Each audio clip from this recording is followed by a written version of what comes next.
हम बात करने वाले हैं मुंबई इंडियंस की, क्योंकि लास्ट सीजन ये टीम बहुत चर्चा में रही थी। हार्दिक पांड्या की कप्तानी को लेकर बहुत सारे कंट्रोवर्सीज हुए थे।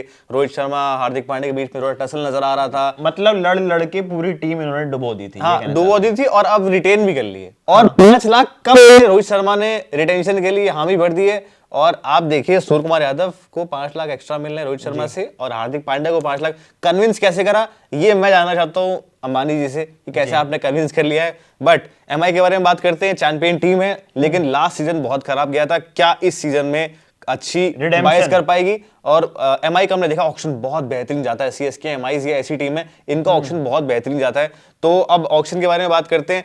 किस तरीके से इन्होंने रिटेंशन किए थे उसके बारे में बता देता हूं। पहले मैं आपको रोहित शर्मा ने रिटेन किए, ओपनर एक रिटेन है, नंबर 3 पर सूर्य कुमार यादव हैं, नंबर 4 पर तिलक वर्मा रिटेन करे गए हैं, हार्दिक पांड्या और जसप्रीत बुमराह, ये हैं इनके रिटेंशंस।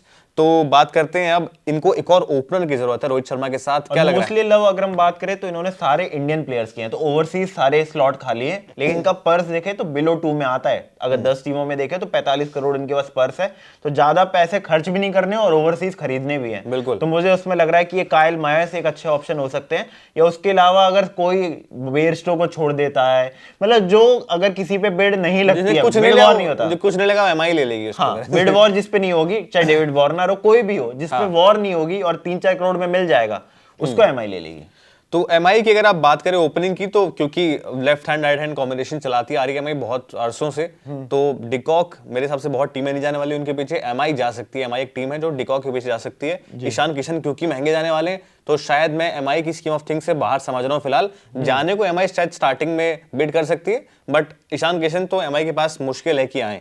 मतलब आरटीएम से आ सकते हैं अगर उनको पैसे ज्यादा नहीं मिलते हैं। मतलब आरटीएम एक बॉक्स होगा कि कोई उनको ना दे। हाँ, ईशान किशन को तो ऑब्वियसली बहुत महंगे जाने वाले हैं, तो एक ही ऑप्शन है रचिन रविंद्र, जैसे कि एक स्टील बाय थे सीएसके के लिए। रचिन रविंद्र अगर कम में आते हैं तो एमआई में जा सकते हैं। रचिन रविंद्र लेफ्टी बैट्समैन है और अटैकिंग अप्रोच रहती है या फिर अगर चाहें तो ऐसा भी कर सकते हैं, फिर हार्ड हिटिंग के लिए देखें कि मेरे पास अगर इसकी बात करें तो सूर्य उनके पास रिटेन्ड है, तिलक उनके पास रिटेन्ड है, हार्दिक उनके पास रिटेन्ड है, तो 5 तक के उनके स्लॉट पूरे हैं। तो उसमें एक प्लेयर पर 15 करोड़ आप लगा ही दीजिए अगर ओपनर पे लगाना चाहते हैं तो। जी, अगर 15 करोड़ लगा देंगे तो बाकी आपको 30 करोड़ बचेंगे। फिर आपको 2-2, 4-4 ऐसे करना पड़ेगा। तो फिर आपके पास बॉलर्स की कमी ना, बुमराह के अलावा फिर आप किसको खिलाएंगे? आप फिर तिलक वर्मा 4 ओवर डालेंगे नहीं ना, रोहित शर्मा वही आपको डिसाइड करना है कि आप ओपनर पे ज्यादा पैसे लगाएं या डेथ ओवर्स पे। ओपनर 10 करोड़ के अंदर अगर मिल जाता है एमआई को तो बहुत अच्छा ऑप्शन होगा, क्योंकि लास्ट टाइम कोएट्जे को बहुत सस्ते में ले लिया था।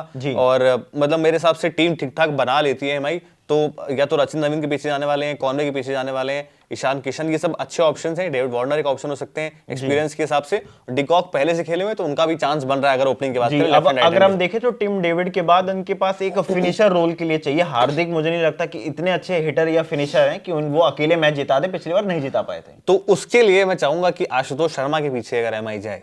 जी, एक और इंडियन आप चाहते हैं? जी, एक और इंडियन चाहते हैं। आप सारे अगर देखें ओवरसीज आप चाहते हैं कि फिर उसके बाद 7वें 8वें पे रखें। मैं चाहूंगा कि आप डेविड मिलर लीजिए, एक और मेरे को लगता है तोड़फोड़ मचाएंगे, या अगर आपको नहीं मिलते हैं तो सबसे बेस्ट आपके लिए ऑप्शन बनेंगे वो है मार्कस स्टोइनिस। मार्को एंसन इनके भाई को खिला ही चुके हैं, मार्को एंसन को भी खिला लेंगे। रदरफोर्ड के पीछे जा सकते हैं, रदरफोर्ड एक अच्छा ऑप्शन हो सकते हैं, बिल्कुल बॉलिंग ऑप्शन भी प्रोवाइड करते हैं। लेकिन एक ओवरसीज तो यहाँ पर आपको स्लॉट में चाहिए ही चाहिए। तो मतलब मेरे हिसाब से काफी सारे ऑप्शंस हैं ऑलरेडी एमआई के पास। तो उसके बाद अब बात कर लेते हैं, एक स्पिनर चाहिए और जिसको बैटिंग भी आती हो, मतलब ऐसा ना हो कि खाली स्पिन ही करा वो देखिए बिडिंग वॉर का जो किंग है इस टाइम पर वो है वॉशिंगटन सुंदर। अगर वो बच गए तो एमआई लेगी, मुझे नहीं लगता वॉशिंगटन वो ले पाएगी। अश्विन ले सकती है, या फिर आप एक यंग स्पिनर की बात करें जो इनके पास पहले से थे, ऋतिक शौकीन के पीछे उनको ले सकते हैं। ऋतिक शौकीन अच्छा परफॉर्म कर रहे थे एमआई के लिए, तो वापस उनके पीछे जा सकती है। तो मेरे ख्याल से ऋतिक शौकीन के पीछे जाना लाजमी रहेगा। एक और अल्लाह गजनफर एक प्लेयर है, अफगानिस्तान से खेलते हैं, केकेआर में थे लास्ट सीजन। बॉलिंग करने को नहीं मिला, मैच खेलने को नहीं मिला था, मुझे नहीं लगता वो ठीक ठाक हाइट है। एक ऐसा स्पिनर लेना चाहेंगे जो ओवरसीज हो। ओवरसीज स्पिनर के पीछे जा सकती है क्योंकि इनके पास ऑलरेडी इंडियन काफी कोर है। अगर नहीं होता है तो मुझे लगता है फिर वो महेश तीक्ष्णा हो सकते हैं।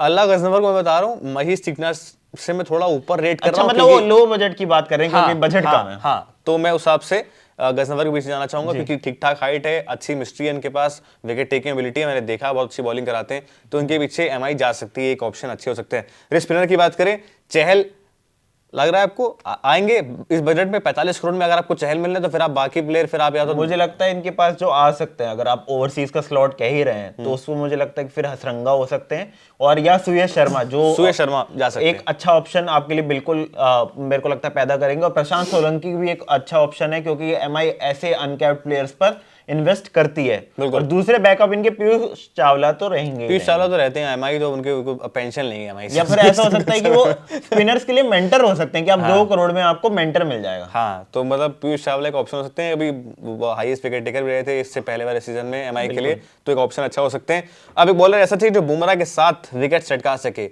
तो इस टाइम अर्शदीप सिंह से बेहतर बॉलर कौन है? क्यों, फिर तो आपने इंडियन पूरी लाइनअप ही बना दी कि जो T20 वर्ल्ड कप में खेलते थे वो उसमें से आपके 7 खिलाड़ी इंडियन ही हो जाएंगे। हाँ, तो अब अगर आपको अर्शदीप सिंह, जो कि मुझे बहुत मुश्किल लग रहा है कि एमआई को मिल सकते हैं, MI अगर बजट वो नहीं मिलते तो आप जा सकते हैं मार्को एंसन, लेकिन मार्को एंसन बहुत महंगे बिकने वाले हैं। हाँ। तो एमआई जी, मेरे को लगता है जैसे आपने बात की ना हेजलवुड, एक वो बॉलर हो सकते हैं जो आपके लिए इकोनॉमिकल बाय होंगे। और बुमराह अगर आपको देखे तो ज्यादातर डेथ ओवर्स, ट्रेंट बोल्ट भी जा सकते हैं। ट्रेंट बोल्ट मुझे नहीं लगता कि वो कम में बिकने वाले हैं जी। मोस्टली प्लेयर्स अगर हम देखें तो ट्रेंट बोल्ट पे मोस्टली टीम्स लगाएंगी। मतलब मुझे इसमें लगता है कि जॉश हेजलवुड हो सकते हैं वो ऑप्शन, क्योंकि बुमराह जो है वो डेथ ओवर्स में करेंगे, तो आपके शुरुआत के ओवर वो हेजलवुड पूरे कर सकते हैं। या फिर आप कोइटजे के पास फिर से जाएं, लेकिन जो उनकी पिटाई हो रही है ना, इंडिया ने जो पिटाई करी है अभी, मुझे नहीं लगता कोइटजे के पास वो दोबारा जाएंगे। जी, और बिल्कुल अगर एक और आप इंडियन बॉलर ऐड करना चाहें, यश ठाकुर बहुत हम लोग हाईली रेट करते हैं, अर्पित को बहुत पसंद है, मुझे बहुत पसंद है यश ठाकुर। या प्रसिद्ध कृष्णा भी देखे तो एक बॉलर हो सकते हैं वहां पर, लेकिन जो ब्रीज कंडीशंस आपको मुंबई में मिलती है 7 मैचों में,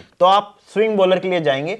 अगर भुवनेश्वर कुमार बजट में आते हैं और उनके लिए कोई अगर बजट में नहीं, अगर मैं कहूँ 5-6 करोड़ तक नहीं कोई अगर बिड करता है, तो फिर एमआई ले सकती है। जी, सारा खेल बजट का हो गया एमआई के पास, क्योंकि उन्होंने सारे प्लेयर्स पे अगर हम देखें तो मोस्टली स्टार प्लेयर पे इन्वेस्ट कर दिया है। जी, तो एमआई की जो रिटेंशन थी, आपको पहले तो रिटेंशन को रेट करिएगा कमेंट सेक्शन में कि आपको एमआई की रिटेंशन कैसी लगी थी, क्योंकि रोहित शर्मा भी रिटेन थे, हार्दिक पांड्या भी रिटेन थे, और एमआई किस प्लेयर के पीछे जाने वाली है? चारों कप्तान कंटेंडर, बाकी टीमें कप्तान ढूंढ रही हैं और यहाँ चारों कप्तान है। जी, चारों कप्तान है। तिलक वर्मा तो अभी आप देख रहे हैं राइजिंग स्टार, 2 मैच 2 सेंचुरी। तो एमआई इस बार क्या करने वाली है? क्या एक और कोई अच्छा प्लेयर जो हमसे रह गया हो? तो आप हमें कमेंट सेक्शन में बता सकते हैं कि आपको क्या लग रहा है, और कौन सा प्लेयर एमआई ऐड कर सकती है जो हमसे मिस आउट हो गया हो। हम आपके कमेंट्स पढ़ रहे हैं। आप हमारे साथ जुड़ जाएगा 24 और 25 को आईपीएल की स्पेशल कवरेज पर सिर्फ डीएनए पर।